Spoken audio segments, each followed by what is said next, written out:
Manalangin para sa kaligtasan sa baha at masamang panahon. Sa ngalan ng Ama, ng Anak at ng Espiritu Santo. Amen. Aming Amang makapangyarihan sa lahat, sa gitna ng unos at ng malagasang tubig, kami lumalapit sa iyo ng may kababaang loob at pagtitiwala. Ikaw ang aming kanlungan at tagapagtanggol sa panahon ng panganib. Iligtas mo po kami mula sa sakuna ng baha, sa bagsik ng malalakas na ulan, hangin at sa anumang kapamakan na dulot ng masamang panahon. Balutin mo po kami ng iyong banal na pag-iingat, ang aming mga pamilya, tahanan, kabuhayan at buong pamayanan.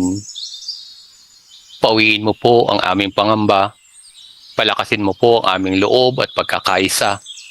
Tulungan mo po ang mga nawalan ng tahanan, mga nasalanta, at yung nasa gitna ng panganib. Pagpalain mo rin ang mga nagsasagawa ng paglilikas at tumutugon sa pangangailangan ng iba. Turuan mo po kaming maging mapagmatsyag, responsable at mahabagin sa isa't isa. Itinatatin po namin sa iyo ang aming bayan.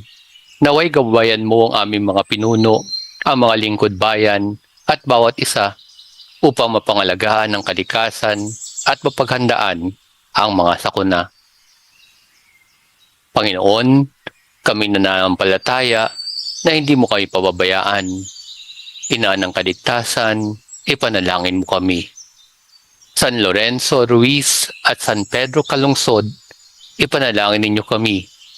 Sa ngalan ni Jesus na aming Panginoon. Amen.